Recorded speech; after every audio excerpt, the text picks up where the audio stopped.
We only have an hour and a half because they need to secure in time to get ready for the council meeting. So we need to move right along. And first item is the minutes. Has everyone read the minutes? Yes. Yep. Yes. Are there any corrections or additions? Move to approve. Nope. Approved. Aye. All right, okay, unanimous. Yes. Yep. Okay. Jim, you want to, has everyone seen the financial report? Yes. Yes. Are there questions? Do you want someone to write minutes? Oh, it's a good idea. Was that a volunteer? I don't really want to say yes, but yes. Okay, I'll volunteer. So how do we approve the minutes? Who voted? What was it? It was unanimous. Unanimous. I guess we could The say by motion? consensus. I'll put down somebody who said first and second. Well, we could say by consensus. If there's no objections, then that's Okay, unanimous. I'll say it. That makes it Okay. easier. Yes, indeed. Okay, good. Thank you. Thank you, Gail. It's okay. Any questions or comments on the financial report? Just to note that we are paying for this this Zoom thing. You might have seen that we paid $50 for 2 meetings, the December meeting and the January meeting. So that's the only odd entry I think that was on the financial report. Right. So, And the only other entries were purchase of maps. This was after we had decided to make a bulk buy, and we bought like $600 worth, $625 worth for $1,500, right? And then there was also 2 conveyances. Okay, comments, questions? Accepted by consensus? Aye. Yes. I All right. The Pocasset Land Stewardship Fund endowment report. Everybody have a chance to look that over? Yes. Yes. Questions, comments? Good report. Thank you. Accepted by consensus? Yes. Yes. Done. Okay. TOSC Open Space Commission records. Next item. I just wanted to explain to people that Jenny is, after decades of storing her teaching materials, she's working toward emptying a very nice 4-drawer file cabinet. And I've checked with Joan Chabot, and she says it'd be fine to move that into our space in the town hall. So we'll have another file cabinet to store our materials. And I still have the intent sometime in this last year of my term to, or maybe afterwards, to go through everything and do a top to bottom review of our records and try to get them in some order. So that's just a comment. Gary, will you need any help on that? Undoubtedly I will. That'll, when I really get into that, I'll be talking to people, and we'll try to set up some orderly way to do that. Okay. Is our current cabinet full, Gary? Do you know? Or I don't. Yeah, it's pretty well full. I have been down there in a long time. Of course, right now you got to make an appointment to go in and see the thing. So I've been intending to do that. It's down by the treasurer's office. Have you ever been in there? Yes, I went through a similar thing and sorted and moved all my files a couple of years ago. Oh, okay. So yeah, this is a nice tall cabinet. So that'll. I thought there was some room left in there, but maybe not. Well, I think there might be a little room left in there, but when I get through, there won't be nearly so much. I have a box. I have a box at my house that I have to go through, but I have the binders, so I'll contribute something towards I think that. our co-chair also has a few things in his garage or something. And I also have Marjorie's, all her files that I've, and it's some terribly interesting things in her files that I've kind of leafed through them and sometimes been diverted for a long time reading some of her stuff. But anyway, that stuff needs to be sorted out too and filed. So good. All right. TOSC membership and organization. Congratulations, Martin. Thank you. On for another 3. And I guess Susan is not with us tonight, but if you don't know, Susan was appointed. So she'll be joining us hopefully in the near future. Susan. Yes, she, if I can just, I checked with her and her daughter is arriving from California at Logan Airport at 5 o'clock tonight. Well, I guess that's a... So she apologized and said she looked forward to joining us at the next meeting. Okay, great. Brian, would you spell her surname? Rodriguez.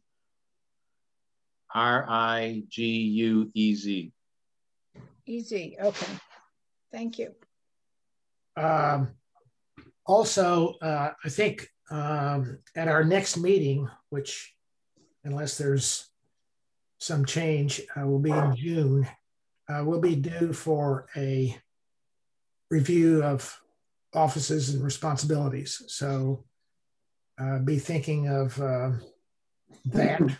And if you want to change or take on new or shift over or have other ideas, we'll hold elections or whatever you want to call it the next meeting. All right. Isn't it usually a system of short straws? Well, Either that or pick the guy or the person who's not there. Yeah. I like that. Show up or regret you didn't. right. Okay. We're on item 3, climate change, and the Oscar item, Ocean State Climate Adaption and Resilience Fund. Gail, you want to? Okay.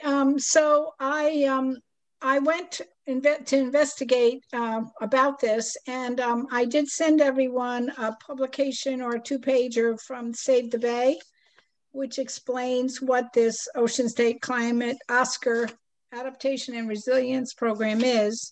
And essentially it would provide municipalities, there would be a fund which would help support municipalities in addressing the impacts of climate change. As I understand it, at this point, the original sponsor withdrew the proposed bill, and then both the committees who are reviewing it have both tabled it for further study until the end of March. Now, if someone else has other information, I welcome it, because I went to track it by its numbers. It was Senator Lynch Prata and Representative Maldonado who had been the initial sponsors, apparently. And there's no evidence that this actually has become anything more than a proposal at this point. I don't know if anyone else knows differently. I think maybe we might contact Jed Thorpe.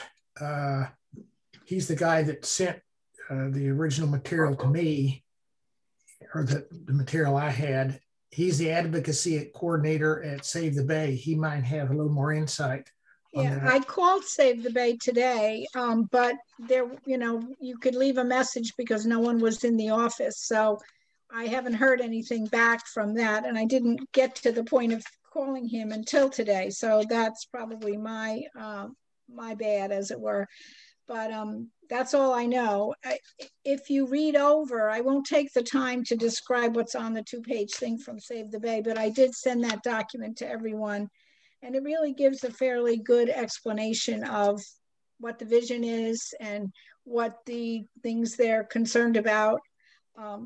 and how, you know, if this gets passed, it may really make a difference to a lot of all 21 coastal towns in Rhode Island. Would you, if it is an active consideration or becomes an active consideration, do you think it would be worthwhile for the commission to pass a resolution or draft a resolution to support it? I will reach out to Jed and see, you know, if that would be useful. I can't imagine it wouldn't be helpful.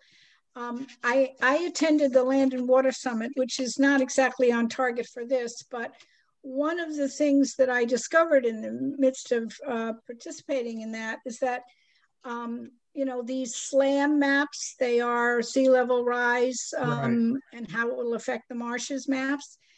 Tiverton has the most tier 1 properties based on the criteria that the gentleman, the research associate from URI, Mike Bradley, has come up with.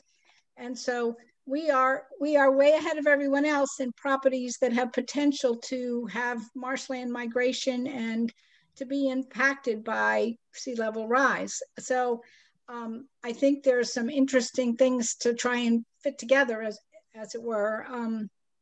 And that's that SLAM program. There is a website, which if you're interested in viewing it, I will email this website to everyone so that you can go and look at the sea level affecting marshes model, the SLAM maps for Tiverton, and it identifies the parcels. It does that for, you know, all the coastal towns, but that was a very compelling workshop because Wenley was on it and a woman from Mass Audubon talking about, you know, mitigation things they had done. There are clearly possibilities. I look out over the Sepauwett Marsh and I think that south of my home and my property, there's a lot of places for upland migration of marsh plants, but I don't know what you know, they have to assess whether or not that's something that they would invest in doing. North of your home too. Yes, true. But I'm looking south right now. But yes, to the north, and you know, unfortunately, into my neighbors' front yards. You know, they are looking at the physical barriers that, and in terms of plant matter as well as human infrastructure, and how that can be modified so that where there are opportunities for the marshes to migrate, we encourage that to happen so that they adjust to the rise of sea level. And that's part of the planning that's happening down at Fogland too. Well, I figured there was a nice synergy with what you're going to talk about next. So. And actually, I was talking with Wenley about this program, Gail, and I think she said they've been proposing it for 5 years or 6 years now. Is that right? So they're hoping it will get through. You mean bottom line, it's a 5 cent tax on every barrel of oil. Yes, yes. And actually there's some legislation did just move forward, right? Isn't that the one, the Axe one? That's the one with the 5 cents. That did move, I think. Well, that's what would fund this program. Yep, yep. Yeah, the people who made presentations did a really fine job this year at the Land and Water Summit. I heard Sean speak about the, you know, the Municipal Resilience program, and I heard Wenley and others, and they did a nice job. It was a good group of sessions. So, but we should probably move along because we're going to get thrown off soon. Good. Well, that's a good report, Gail. I think this is something we can throw our weight behind, however much weight we have, and stay with it and stay up to date and participate in. Yeah, Brian made a good point when he'll mention it, I'm sure, that, you know, we need to try and get the town planner and the town administration and the town council up to speed on these things, and then behind this effort. And I think that's, you know, they're important to our process. Absolutely.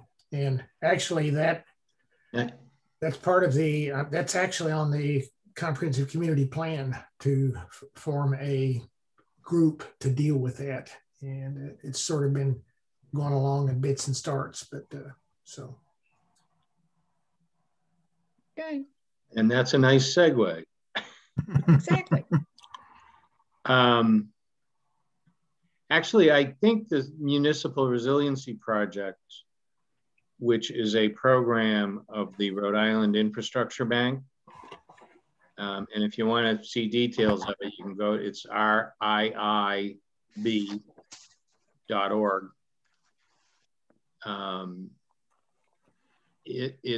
It appears to me it's a project that will satisfy a lot of those comp plan issues. And what I like about it is it's a very broad scope, brings in everybody. It'll bring in, you know, police and fire and emergency response and just anybody that's potentially impacted by resiliency issues. And so you can imagine that's a pretty wide group of people, but it invites everybody in for the discussion.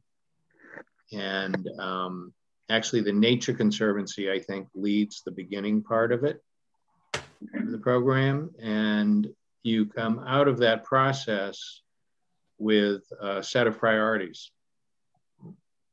And it's also the first step for accessing any, the infrastructure bank has both grant programs and zero interest loans. But you have to go through this resiliency project first to be able to apply for any of those.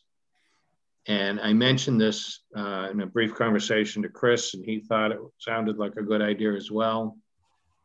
And so the expectation is they'll be calling out for next year, 2022's class in November. And I've had a couple of conversations. One of Gary's neighbors has been helpful and interested, and she's an environmental engineer. So she actually contacted Infrastructure Bank, and they're enthused about getting Tiverton involved.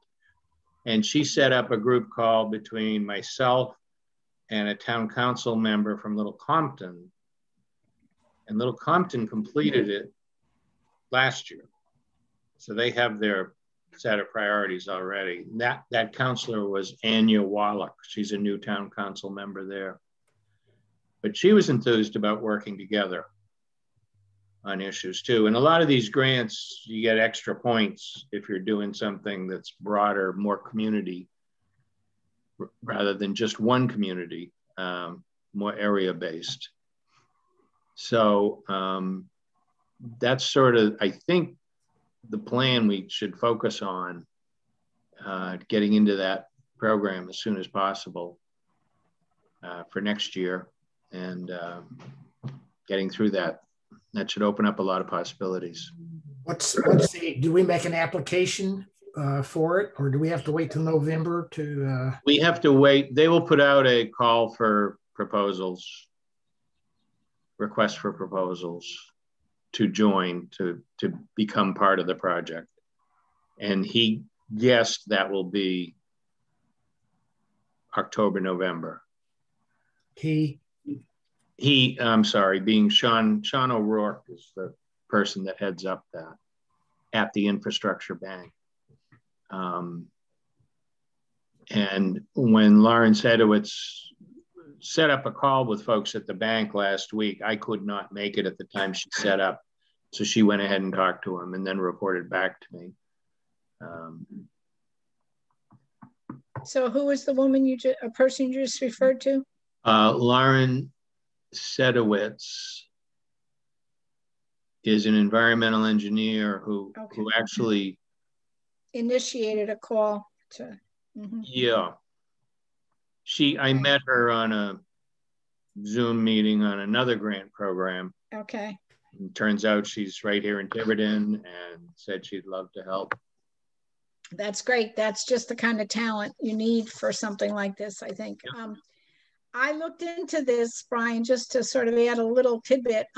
Little Compton did get $164,000 for elevation of the entrance of the South Beach parking area to alleviate flooding conditions due to drainage from the South Shore Road, installation of drainage retention area at the southwest end of Town Way to collect and contain stormwater, and installation of detention area for storm flow drainage at the northeast end of John Dyer Road to alleviate large flow of water during storm events. And you're absolutely right. That workshop piece is very critical, I think, to identifying your strengths and vulnerabilities, and what are the priorities the town really has. And clearly, Little Compton was able to pick out these three, and they were funded. And lots of the communities around us have gotten some amount of funding. So that I was curious about that after you sent me that email. So I did go and look at least to see what our neighbors were doing. 2 different grant opportunities at the federal level talk about this need to collaborate with other communities. And you can have communities that aren't even adjacent to one another, but if you're trying to make acreage, right, if they're along the same shoreline or something like that, that positions you better in terms of the scoring that they do to award grants. And those even if you're creating a program that can be shared later. Yeah, like a model, right? Yeah. Right. Yeah. Brian, what's your understanding of the planning department's involvement in any of this?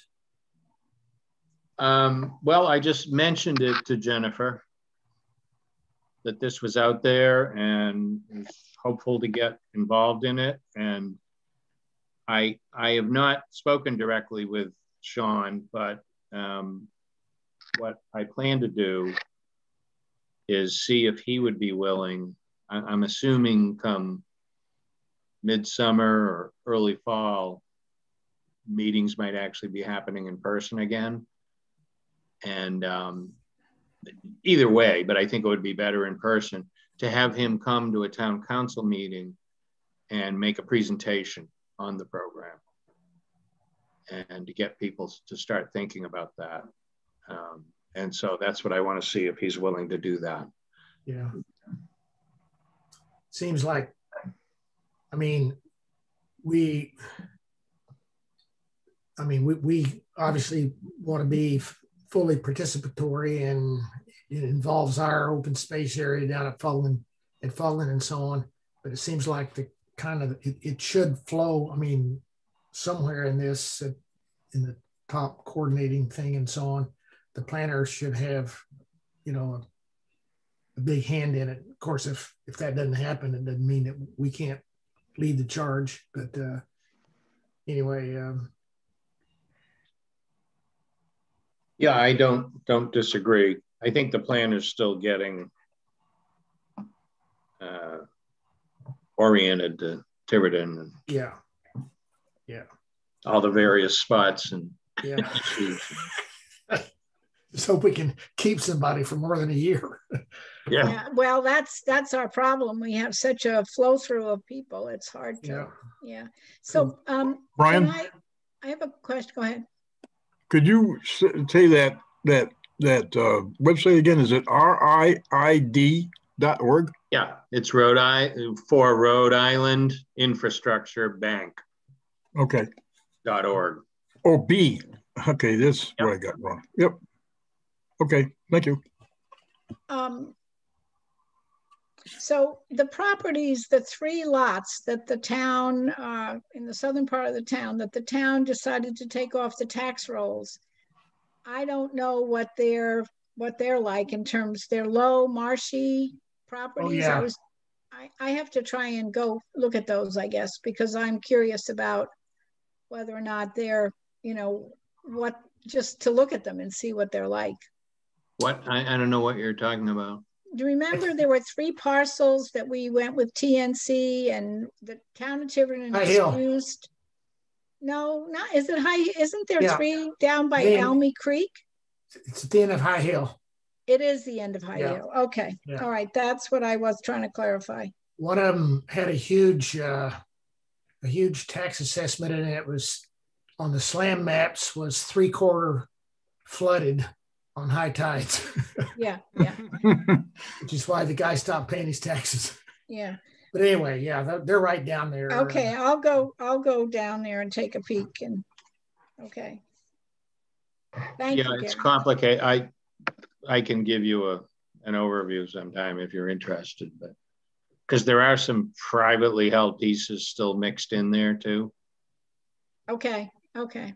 Yeah, that and another time I'll ask you about that then. But I'm, my mind is now thinking, okay, where are these properties? Where can the plants migrate to? It's funny how it seeps into your psyche. No pun intended, but it does. Okay. Thank you, Gail. That's great. I think our involvement and support of all that is going to be important. All right. Ongoing projects. The Rhode Island Assembly Bill H5259, the draft that we sent up to through the council member Jay Edwards got passed by the town council. So they passed their own resolution that got forwarded on. So that's done. That's the public trust, right? Yes. So the General Assembly approved that?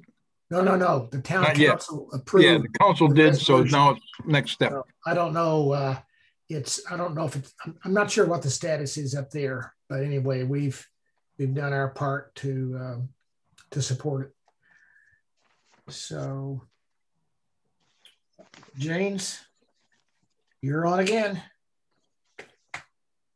Fogland Beach. Oh, okay. The SNEP business. Well, several pieces. First of all, thanks to everybody that got out there to plant plants. That was pretty impressive. A lot of plants in not very long time. Yeah. It was a great day. That was really a good day. And it didn't hurt that it was spectacular weather.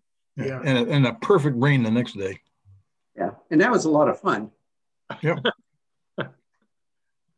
And it's looking pretty good. We can keep the kiddos off the dunes.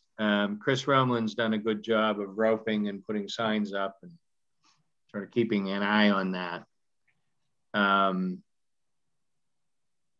So before the SNEP grant, I also sent out the latest iteration of the engineer's plan. I don't know if you got a chance to look at that, if there's any feedback on that. Yep. That it? Yep, you got it. Okay. It's pretty basic. Still needs some tweaking and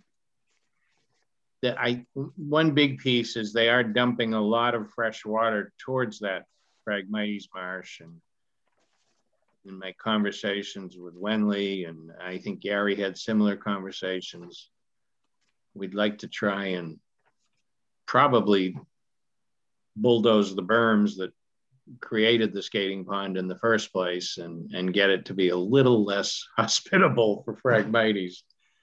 So there's a question of how much of that extra fresh water in there is going to cause issues. Help the Phragmites, right? Yeah. It'll help. Yeah. Phragmites will do brackish, but it won't do, I think, fully salt water, I guess.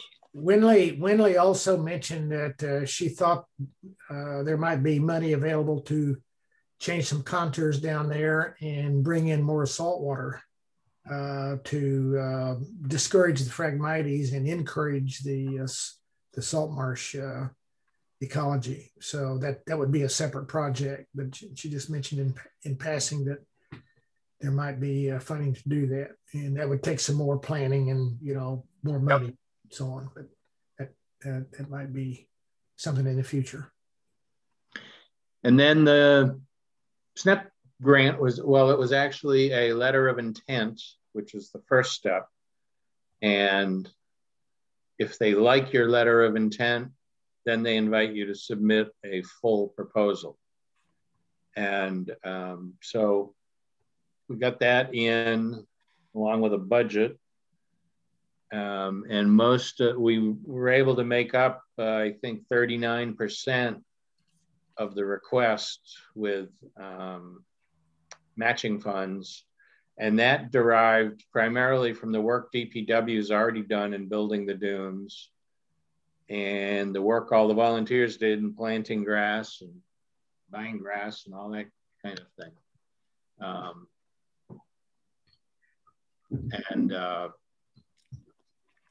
So it doesn't look like there'd be any further outlay. And so the request is for $30,000, which was a guesstimate of what it will take to get the engineers to bring the whole project to 100% design and get all the permits in place necessary with CRMC.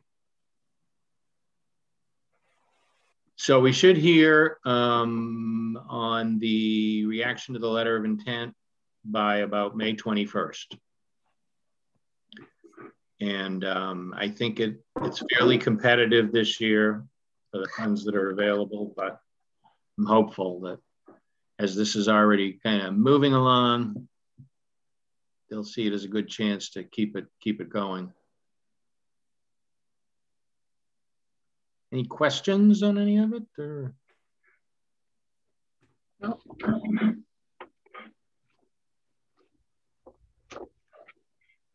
Okay. So Brian, I have one question. Do we want to keep this preliminary document as part of this year's minutes? And I mean, this meeting's minutes?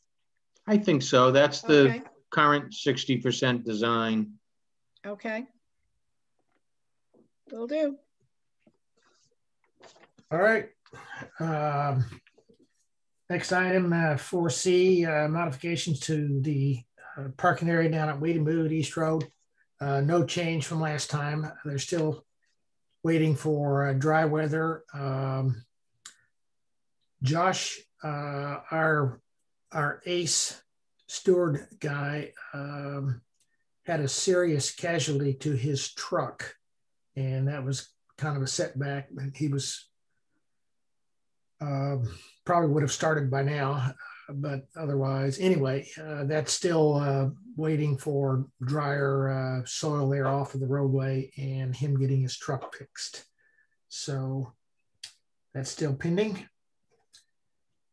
All right, that brings us to stewardship and property issues. Okay, the first thing is that memorandum that I wrote, a memorandum for the record about the Baier-Durfee parcels. I thought it worthwhile to put that into the record because it is a little unusual and a little complicated.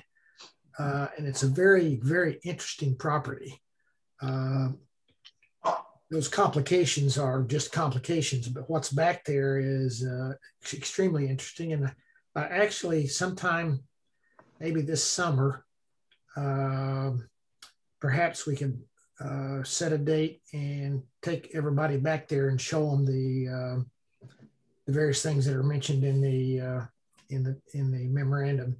So, thanks to Brian for some of the technical legal information. Brian, did you have anything to add to that? Did you say you had some other? Well, yes, this all came up because there's a parcel for sale off Brighton Road that is entirely wet along Brighton Road, but it rises up and abuts our Baier parcel, as we call it, on the eastern boundary. And so the person who was interested in buying it contacted me, and then I quickly moved to a discussion with Jim Holland, who was working with him, about the possibility of accessing that parcel through our right-of-way. And then that's what prompted Gary and I to go back and reconstruct what had happened and what actually the surveys said and things like that. And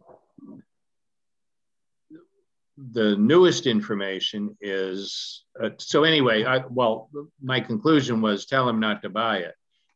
Because the way the properties intersect, he has no frontage on that right of way. The only frontage is on our land, which is under DEM's conservation easement on the property. Well, he went ahead anyway, and it's under contract, and his attorney contacted me. And Jim hadn't transferred a lot of the information, so I went through it again with him.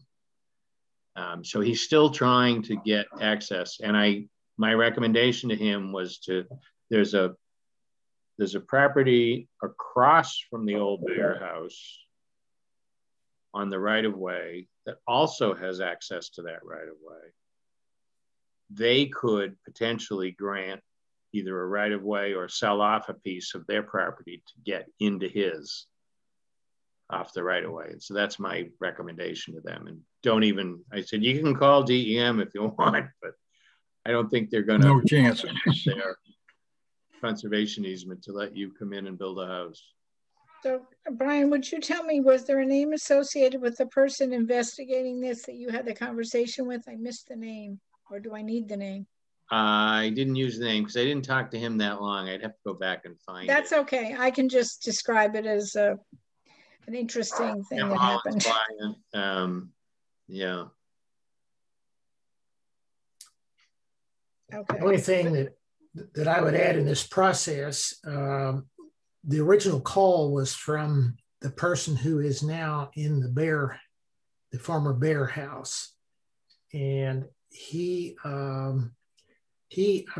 is the second time I've communicated with him, and he seems to be very agreeable to everything. He didn't quite understand, all these legalities that Brian just went through, but he seems to be fully supportive of open space and what we're doing back there. So yeah, I think you indicate that in the report, right? That the new owner is in the memo. You mentioned that, I'm pretty sure. Right. So can that guy reach his property without going to our property? He can just go through. So he would need an easement to our property to get?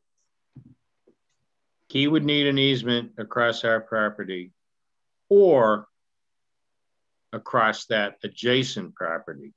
Yes, that's my question. He can get to the adjacent property without going through ours. Is that correct? Yes. Okay. Yeah, if you picture 4 blocks of property intersecting equally, 4 squares, if you will, at that intersection. So he's the bottom right, we're the bottom left. And then there's 2 more properties to the north of that. Okay. And so he can come down one and across another and get into his. Okay, thank you. Brian, is this a piece of property that's near Thomas Street? Yes, but it's not, but Thomas Street proper ends. I know, I've had innumerable people call me seeking us to grant an easement for them to access that property, and I've denied it, every one of them, because they, it's my position that the town shouldn't be correcting an issue. If they need to go through and figure out whether or not they can come in off of Brayton Road. Well, they can't without a wetland crossing. That's the issue. Well, I know, but that's not the town's responsibility to fix it. Right. And, obviously they want us to grant it for free, and they want us to extend Thomas Road or Thomas, whatever it is. Thomas Street. And I've just denied every one of them. Well, we can't, because that remaining Baier lot now, if you look at it on what a lot of people are thinking is Thomas Street is actually their lot. You're right. I know. And so they, even though the street continues paved across it, it's on their lot.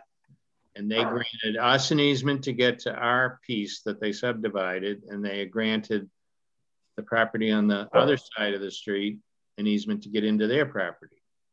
So there's already two of us that have an easement across their land. So each of the contingent buyers, had purchase and sales contingent upon getting access from us, and that's a town council issue for me, not for me to grant access. It's not our land. We can't. I know. I said the same thing. There's other people that you need to go through before you even get to us. So that party, my understanding is that party that is in the old Baier house that owns the land is okay with it. They would grant another party an easement. That still begs the different, the question for the town is, do we really want to do this?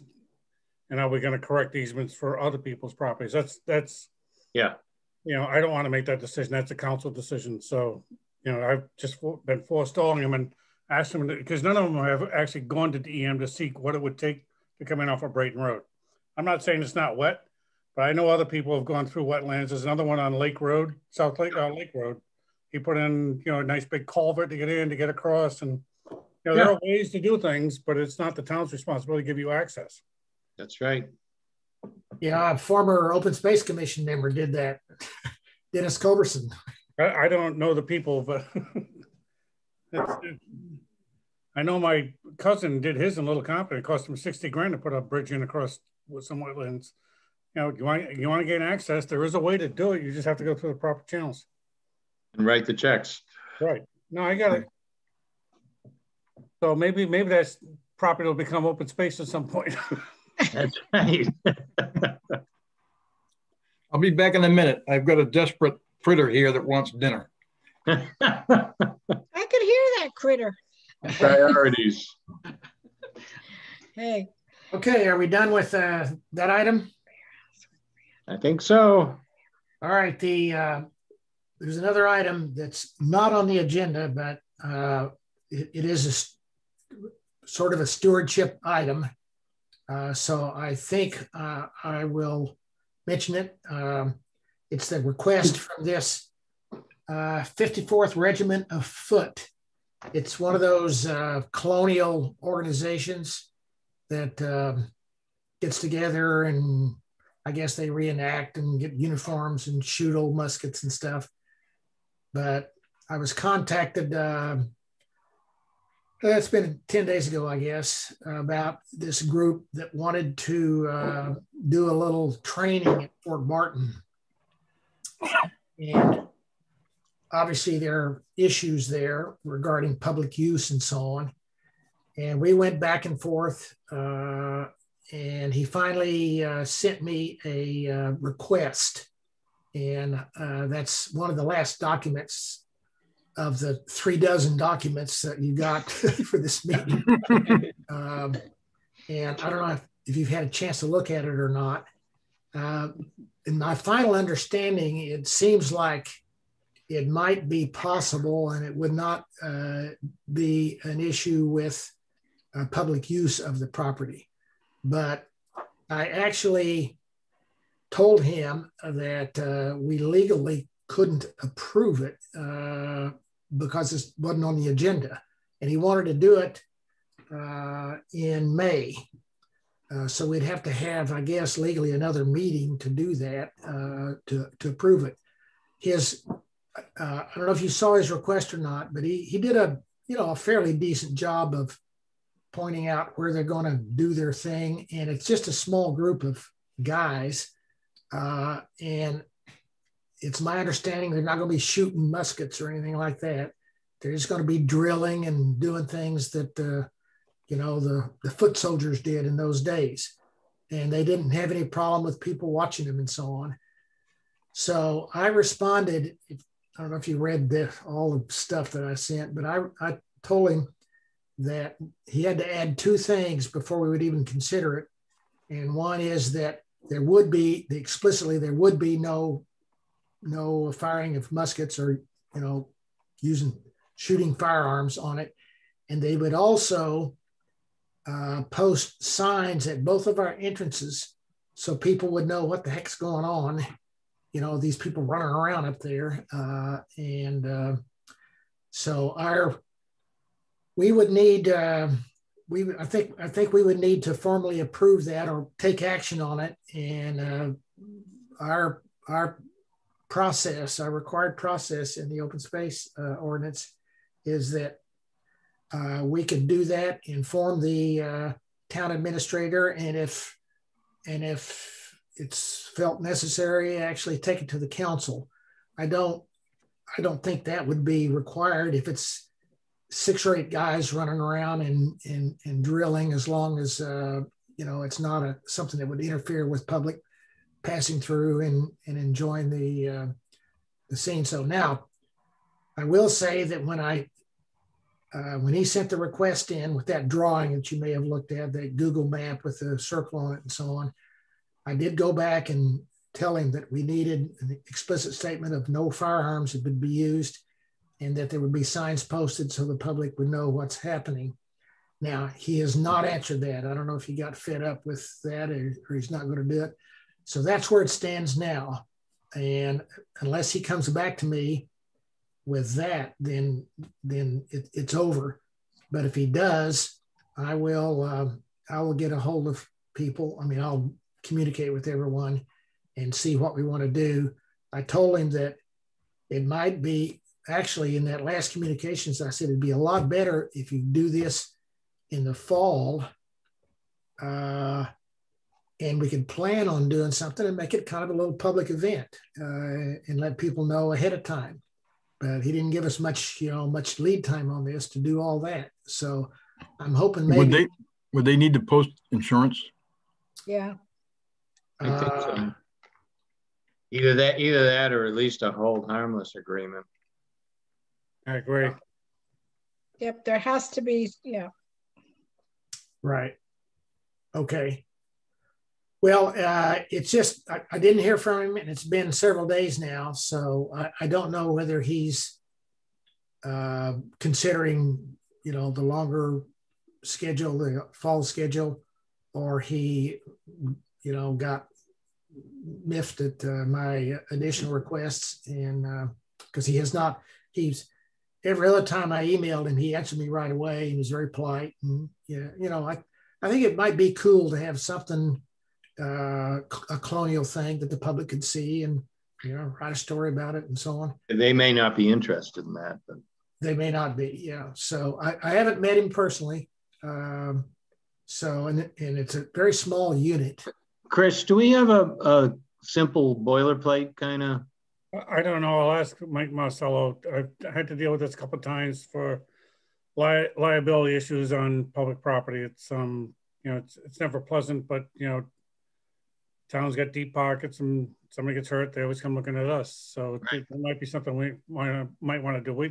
I would just suggest, I'm not trying to discourage it. I agree with Gary that it might be you know, a good thing for the town to have something, but there's need to be something to release the town of any liability. And I would just say that you would have our solicitor take a look at that, and we might have something for them to have to sign to waive all and any issues if somebody gets hurt. But you know, I don't think it's an owner's task. I just think it needs to be covered so that they know. But I agree. I think it's a fine venue if we can get it to work and it's amenable to you, Gary. Is the other things that you're looking for? I'm fine. Good. Okay. Well, we'll see what transpires. See if they pursue it any further, and we'll go from there. Okay. Yeah, Gary, question: Would that have any adverse effect on remains of the redoubt up there? If we got to say a dozen guys running around? No, I think they're just running around. They're doing some drilling, marching, you know, and they have a tent type thing they set up like it's an old time thing. So, you know, it might be pretty cool if they have uniforms and stuff. I mean, it would fit right in with the fort. So, Gary, I think I'll check out the. Have you checked out the email site at all? Their email site? No, I did Google, and actually I forget what I did see there. It must not have been very interesting. Yeah. Well, my thing is this. I mean, they seem like they're probably legit, but they could be yahoos too, right? It could be what? Yahoos. Yahoos. Well, yeah, there's always that possibility. We'd want to back that up and try to establish. I think if they're yahoos, they're not going to come through with all these things. They wouldn't have asked. Asking them to do. Okay, Yeah. that's true. And I mean, even if it's just a small group, as long as, yeah, the Yahoo factor is a risk. We don't want a bunch of crazies up there. But Right. I mean, even younger folks that are trying to learn history and they get a kick out of having muskets and playing like they're fighting the redcoats and so on. That can be harmless. I mean, but we don't want the Yahoos. Absolutely, John. Okay. So, I have a related story to this. Gary, you know about this. I took a walk on the property and there were chalk marks over like 2 miles of the trails. There was Yeah, I was wondering about that. We saw the same thing. Yeah. Looked like lime almost. Yes.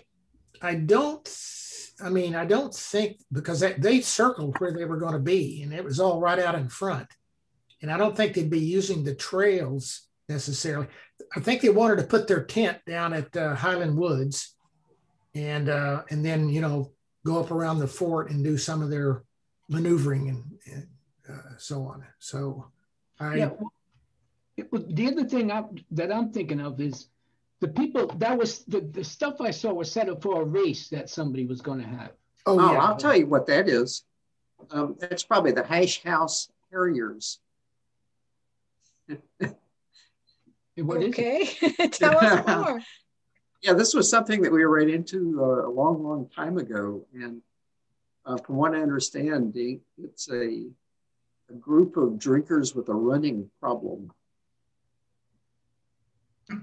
And if you look up Hash House Harriers on Wikipedia, you'll find out. And there is a local organization, and they used flour to draw their routes on the trails, arrows, and so forth. Well, the issue there is it was a group effort, and they didn't ask permission to do anything. They just went out and started marking stuff. And and I ended up meeting the two women who were doing it, and I frankly lost my mind. I was out of my mind. I don't think they ever ran the race because I went around erasing everything. This was the next day, and I don't think they ran the race because the marks were still there. Some of the stuff, the powder they used, it turned like the plaster of Paris on the trees. I had to scrape the stuff off with my machete, for God's sakes. I was wasn't flour? It was, I think it was flour, but it ended up turning into cement. Yeah, well, it's got a lot of starch in it. It's going to harden there, right? Yeah. But my other question, flour, so. I asked the lady who gave her permission to do it. And she said, "Oh, the guy's doing the race." And I said, "What?" I was speechless. So but that's related. They would have theoretically had to go to the town first, right, to get a permit. Right. Yeah. Okay. Well, at least these guys are asking for permission, and that's that's a good start, and we'll just assess it and see, go from there.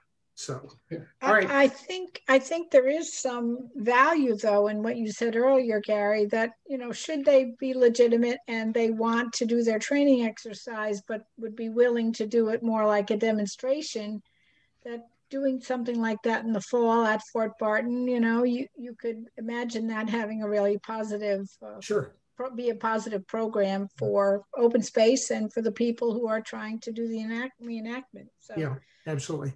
I will say I've never heard of this outfit, but anyway, that doesn't mean they're not legitimate. There are a lot of outfits out there these days. Right. I don't want anybody carrying the guns into the woods, frankly, that's not going to happen. Well, I mean, if they have, if there's their muskets unarmed with no powder or anything, that would be part of their training. Yes, right. So. Yeah, exactly. As long as they aren't able to be fired. Right. Firing those there you weapons. All righty, good, thank you. Let's see. Anything for an executive session, Brian? Actually, Gary, I think you were going to bring up the dumping at High Hill. Oh yeah. Thank you. Yes. Thank you.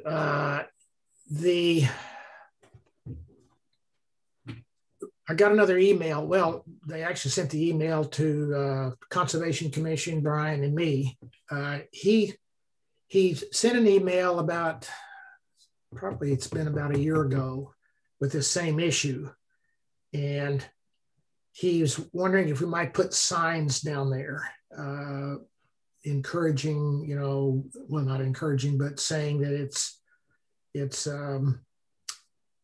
no dumping, some kind of sign that would at least say that that's wrong. I don't know if you saw the photos or not, but I think a lot of it is plain old yard waste.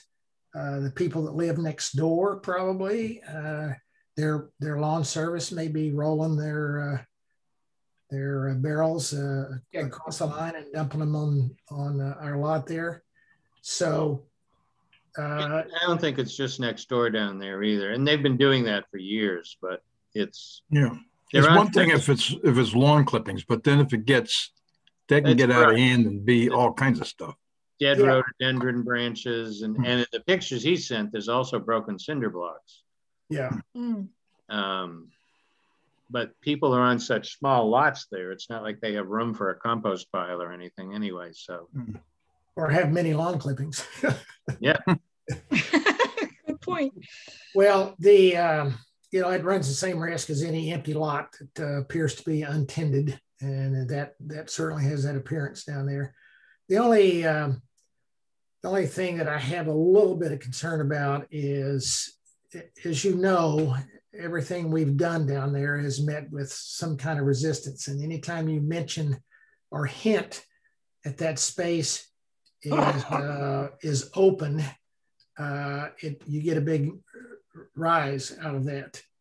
And I think we've got to be careful about that. Plus, we have, as I understand it, our ordinance gives us the authority to post signage and so on. So we could do that under the authority of our ordinance, because it's property we steward for the town, and this would be a regulation for that property.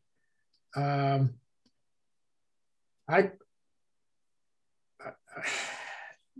suppose we could work on some kind of wording that doesn't hint that this is open space for everybody, or just mention it's illegal, and post a couple of signs down there.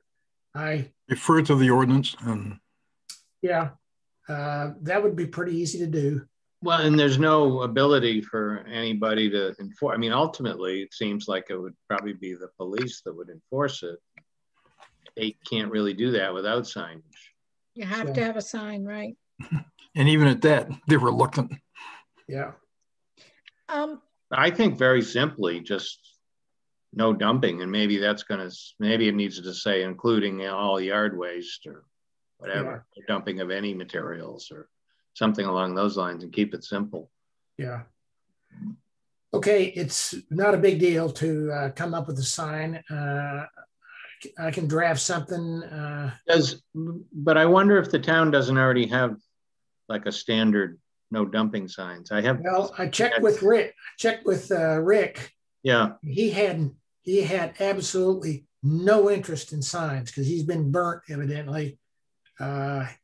His comments was something to the effect that some people love signs and other people hate signs. And anything he puts up, he has to get approval from the town council to put up. But maybe he has signs, and if we put it up, because we have the authority to do that on our properties. Right, that's all I meant. Yeah. I'll check with him. He might have something standard. Yeah, I'll check with him. And I also don't think it would be terrible to send a letter to everybody down there, but just to say, we've noticed this, and please help us You know, as you're the people that are here, please help us keep an eye on it. Okay, let me ask the guy down there that's kind of taking the lead on it. Well, in other words, he's the only one that's that seems to be interested in it. If he might draft up something that we could, and I'll tell him if you draft up a letter, I'd like to engage him too, rather than him just have, you know, hey, can you take care of this for us? Try to get him involved in a you know, courteous, supportive way. Well, he's a longtime member of the Conservation Commission in Natick. Yeah, which is a whole different animal than Conservation Commission in Rhode Island, but he's at least interested in the environment, and and he's followed up, you know, again asking for help. So I think we should respond to him, and so I'll get back to him and mention those things and see if we can get some signs up down there. Yeah, Gary, they've been grass piles there along the edge of the field. Yes. At least there last year for sure. I can go down. He's probably contacting us now because it's going to get exponentially worse once the grass grows. Right. So there'll be no new clippings put down, I'm sure. So I'll go down there and check it out and see if it's worse than it was, or if there's anything else, like you were saying, Brian, if there's other crap down there. Yeah, I mean, there were broken cinder blocks mixed into one of the piles he sent a photo of. So yeah, I think those have been down here quite a while. But every piece of junk that gets there just invites more. Yep. Yeah, exactly. Which because it advertises that no one's taking care of it. So hey, you know. Okay. Thanks, Brian. I meant to do that. Okay. You said nothing for executive session? I have a few just really quick updates if we want to just jump in for a second. Okay, do you need the executive session stuff? Yeah, it's all. Okay, so we're going to adjourn to executive session. Yeah. And it's 6:04. Okay, I think